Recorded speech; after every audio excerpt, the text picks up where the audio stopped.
Et là, l'apôtre Paul vise, et là, on va rentrer vraiment dans du pratique. Il y a deux réactions extrêmes à la grâce. Et j'en ai parlé dans mon premier message, il y a les légalistes, et il y a ce qu'on appelle les antinomistes. Antinomia qui est loi, c'est ceux-là qui se disent, moi, je n'ai pas besoin de loi, je n'ai pas besoin de standards, la sainteté, la consécration dans ma vie, je suis sauvé par grâce, ce n'est pas important. Il y a deux extrêmes, et l'apôtre Paul, dans l'Épître, va parler de ces gens-là. Je veux juste dire la chose suivante. Les attaques contre la moralité, généralement, viennent de l'extérieur de l'Église. Les attaques contre la moralité, parce qu'on s'entend que notre culture, ce n'est pas une culture morale. Hein, le bien, le mal, non, c'est fais ce qui est bon pour toi. Les attaques contre la moralité viennent de l'extérieur de l'Église. Mais, presque toujours. Mais, les attaques contre la grâce viennent toujours de l'intérieur de l'Église. Nous sommes des tueurs de grâce. L'apôtre Paul, il y a des gens autour de lui et explique justement que ça ne marche pas. Voyez-vous, d'un côté, tu as le légaliste qui pense que sa relation avec Dieu dépend de son obéissance. De l'autre côté, tu as l'antinomiste qui, pour lui, son obéissance n'a rien à faire avec sa communion avec Dieu. Et dans le centre, tu as le christianisme qui sait que parce que j'ai une relation avec Dieu, je veux marcher dans l'obéissance. Voyez-vous, le légaliste est sous la loi. Il est esclave de la loi. L'antinomiste, il est sous le péché, il est esclave du péché, il ne marche pas dans la liberté, il ne marche pas dans la puissance. Le véritable christianisme, c'est en Jésus, ça change tout. Le légaliste a peur de la loi. C'est pour ça qu'il met plein de règlements. C'est pour ça qu'il y a des gens qui me disent ce que je devrais boire ou pas boire. C'est pour ça qu'il y a des gens qui me disent comment je devrais m'habiller. C'est pour ça qu'il y a des gens qui me disent ce que je devrais écouter, ce que je devrais regarder. Pourquoi? Parce que ces gens-là ont peur de la loi. Ça me fait penser à, c'est comme un père de famille qui a tellement peur que son enfant tombe dans la piscine et se noie dans la piscine. Il met une clôture autour de la piscine. Ça, c'est la loi. Mais dit à son enfant, tu vas rester dans la maison. Pour être sûr que tu ne sois pas proche de la clôture. Et pour être tellement sûr que tu ne franchisses pas, que tu ne transgresses pas la loi, ce que tu vas faire, reste dans ta chambre. Puis pour être certain, là, cache-toi sous ton lit. Ah, il est en sécurité, mais il n'y a pas de vie. Puis il y a des gens, là, c'est les pharisiens. Et il y a plusieurs personnes ici, il y a des gens qui ont mis sur ta vie un joug, qui ont rajouté des commandements d'hommes sur ta vie. Parce qu'ils avaient peur que tu tombes dans la piscine. Puis la réalité, la loi dit, la piscine peut être quelque chose de dangereux. Voici le cadre de Dieu, voici la loi de Dieu. Mais tout ce qu'on rajoute parce qu'on a peur, ça, ce n'est pas de Dieu. L'apôtre Paul veut te libérer de ça. En fait, le légaliste a peur de la loi. L'antinomiste se fout de la loi. Il n'en a rien à faire. Celui qui est dans le christianisme comprend la loi. Puis je vais vous donner des exemples. Par exemple, le légaliste a un programme de lecture biblique en 1 an, je l'ai mentionné, puis il lit sa Bible là, sur 365 jours, là, il va l'aller, mais c'est toujours lui, là, quand il a fini, c'est juste comme check. En fait, là, sa communion avec Dieu, c'est un check. Puis il a fini, puis il est content. Mais il n'y a pas de communion vivante. L'antinomiste, il n'y a même pas, ou il y en a un, mais il ne respecte jamais, jamais, jamais. L'antinomiste lui dit, moi, je suis sous la grâce. Sauf que si tu demandes à un antinomiste, ça fait 10 ans qu'il est chrétien, un des épisodes les plus connus de la Bible, c'est David contre Goliath. Si tu lui demandes, c'est où ça dans la Bible, il va avoir beaucoup de difficultés à te le dire. Si tu es chrétien depuis 10 ans et tu n'es pas capable de trouver l'épisode de David contre Goliath, je te dis avec amour, tu es dans le trouble. Tu dis, bien, pasteur, tu prêches la grâce puis tu me condamnes. Non, je te libère. Je te libère, mais je te dis en même temps, tu as besoin de comprendre quelque chose. Ça n'a pas d'allure que tu ne connaisses pas ta Bible. C'est que tu n'as pas, si véritablement Jésus t'a pardonné, t'a racheté, si la parole te libère, il devrait y avoir du fruit dans ta vie. De l'autre côté, ici, tu as le christianisme qui, lui, en fait, sa communion avec Dieu, ce n'est pas un règlement, c'est juste comme à chaque jour tu manges, c'est juste que tu veux passer un temps avec ton Dieu parce que tu l'aimes. Vendredi, j'ai emmené ma femme au restaurant, j'étais pas comme check. Non, j'étais content, c'est juste parce que je suis content d'être avec elle. Puis le matin, quand tu es dans le christianisme, tu pries Dieu, tu loues Dieu juste parce que tu es content d'être avec Jésus. Je continue, j'en ai d'autres. Le légaliste extrême, lui, il n'a pas de TV. Il condamne tout. Moi, j'étais comme ça. L'antinomisme, lui, là, il y en a de la TV, puis il y a le cinéma maison. Lui, c'est pas qu'il n'y a pas de TV, lui, c'est qu'il n'y a pas de standard, il n'y a pas de rating. Il écoute la violence, la nudité, il écoute... C'est pas grave, je suis sous la grâce. Il n'a rien compris. Celui qui est dans le christianisme, c'est « tout m'est permis, mais tout ne m'est pas utile ». Voyez-vous? Le légaliste dit « tu ne devrais pas écouter de la musique du monde ». Ça, je trouve ça drôle, parce qu'il y a un film, un classique, Footloose. Vous connaissez Footloose? Bon. Le pasteur interdit la musique rock dans le village et les sonneries de téléphone. Il interdit la musique rock. Mais pendant qu'il fait son message, il écoute la musique classique. Mais c'est bien connu que dans la musique classique, c'est pas tout pur, c'est pas parce que c'est classique. Il y a du monde qui est intoxiqué, il y a du monde qui ont fait de la musique qui ne glorifiait vraiment pas Jésus, même si c'est classique. Tu peux te mettre un habit et aller à l'orchestre symphonique, c'est pas plus sanctifié parce que c'est symphonique. Mais le légaliste, lui, fait des « Oh, le hip-hop, ça, c'est pas de Dieu. Oh non. » Tu parles de Lecrae, non, non, non, non, non, oh.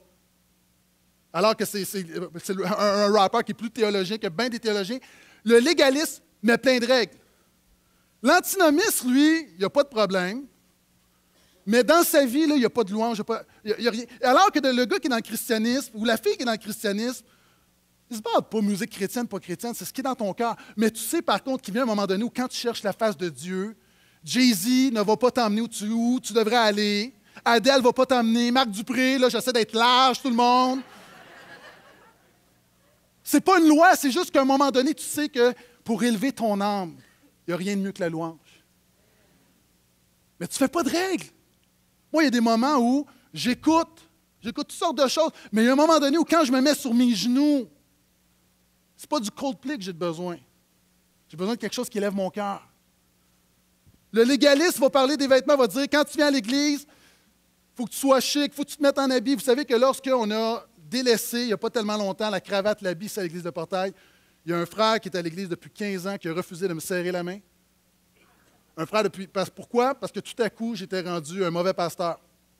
Je pouvais prêcher mes tripes, je pouvais prêcher l'Évangile, mais pour ce frère-là, j'étais un perdu.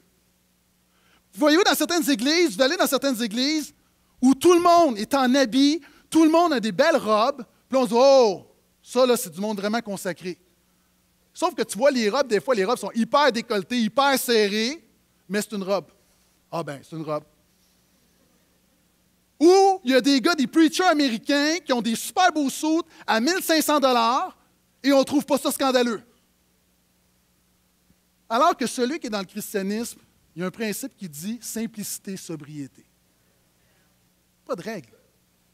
Voyez-vous, le légaliste va dire tu ne devrais pas boire d'alcool. Puis souvent, on va dire oh oui, mais pour ne pas être une pierre d'achoppement pour les autres. On est tellement liés qu'on se cache derrière les autres.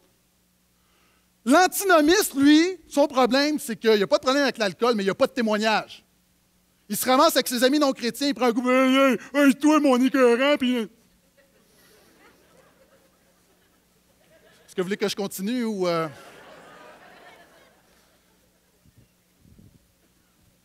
Le chrétien n'a pas de problème avec l'alcool. Il n'y a pas un commandement qui dit tu ne boiras pas d'alcool. Celui qui est dans le christianisme, il dit quoi que vous mangiez, quoi que vous buviez, faites tout pour la gloire de Jésus. Puis voyez-vous, ça va même plus loin. Là je m'éloigne, mais je veux libérer du monde ce matin. Les légalistes, souvent, ils vont faire des liens entre des comportements et des épreuves. Je donne un exemple. Un couple perd un bébé. Ce couple-là, c'est connu, ou ça a été connu, par exemple, qu'ils ont eu des relations sexuelles hors mariage, avant de se marier. Et là, on va faire un lien, on va dire, voyez-vous, ta vie n'était pas en règle. L'antinomiste, lui, n'a vraiment pas de problème avec ça. L'antinomiste, lui, couché avec sa blonde, ou ça marche plus, il y en a une autre. Puis, lui, là, pour lui, la sexualité, c'est un don de Dieu, il l'a super bien compris. Il est vraiment amen, amen, amen. C'est juste qu'il méprise la sainteté du mariage. C'est pas mieux. Celui qui est dans le christianisme peut aimer la sexualité. Je m'en ai dit aime le sexe, mais je ne veux pas trop vous choquer. Là, à date, ce matin, là, j'essaie de me tempérer. Mais en même temps, honore le mariage. Puis je trouve qu'il n'y a rien de mieux que d'avoir une relation sexuelle avec une femme envers laquelle tu t'es engagé toute ta vie, puis qui est la mère de tes enfants. La réalité, souvent, tu vois, tu vas avoir ici le légaliste qui dit « Oh, moi, là, je vais à l'église. Tu ne manques pas un dimanche, le sabbat. » Et là, je ne parle pas de mes amis adventistes parce qu'ils ne vont pas aimer ce message-là. OK? Le sabbat, le sabbat. Et là, tu as les antinomistes qui, eux autres, là, tu manques un dimanche sur 4 à cause que tu es malade, tu es fatigué, la météo. Ça aussi, c'est un problème. Vous savez, il y a des gens qui disent « Oui, mais moi, je suis moins payé. » Non, non. Les deux, vous êtes dans le champ droit, dans le champ gauche, mais tu n'es pas dans la vérité.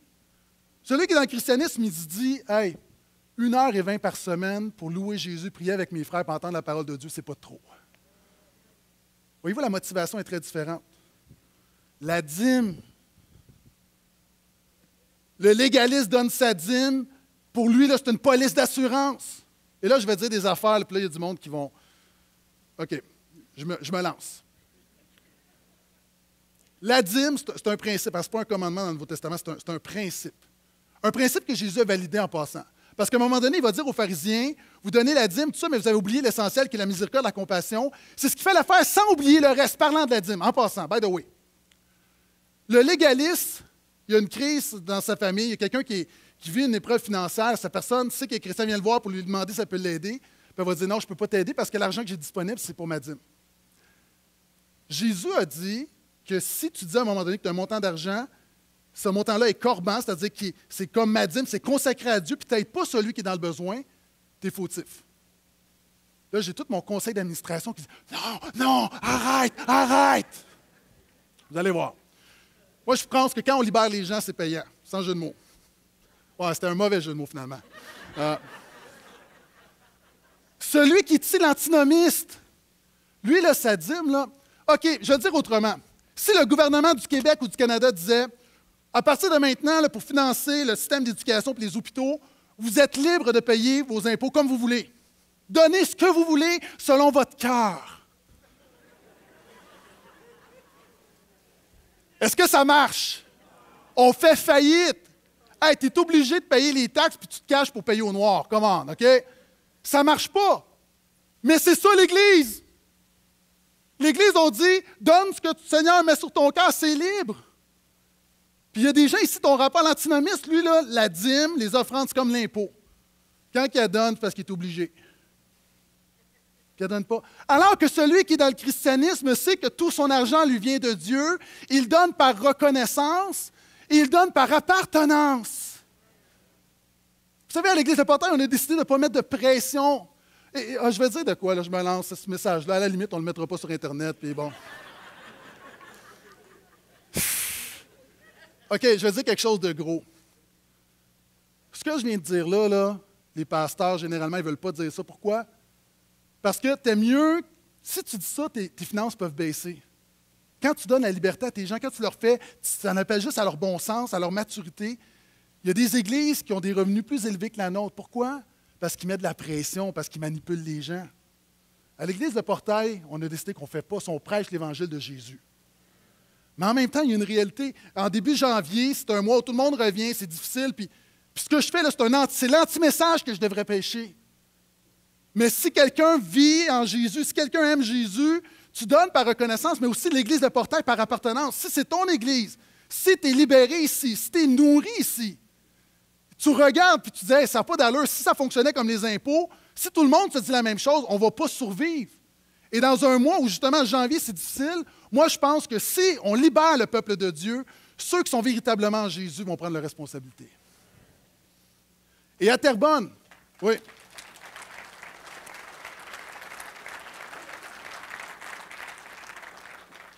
C'est la même chose à Terrebonne. À Terrebonne, on a commencé une église cette année.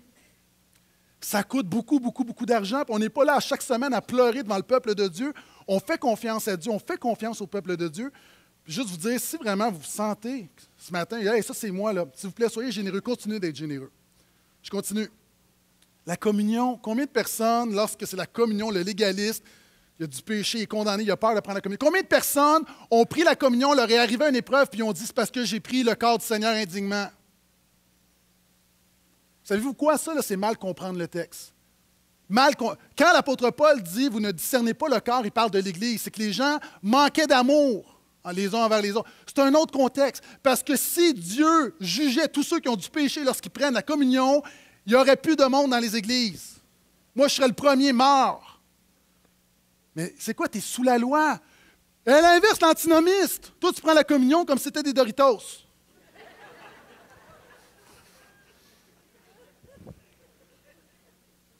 C'est un moment solennel et tu n'as aucune révérence, aucune crainte de Dieu, aucun désir d'être transformé par sa grâce. Si vous êtes là, dites encore Amen, s'il vous plaît. Des exemples, je pourrais en donner jusqu'à demain. Là, OK? Un ou deux en terminant. Le jeûne. Combien de personnes vont jeûner? Puis là, quand je vais sortir, je vais être revêtu de puissance. Tu jeûnes comme si ton jeûne endettait Dieu envers toi.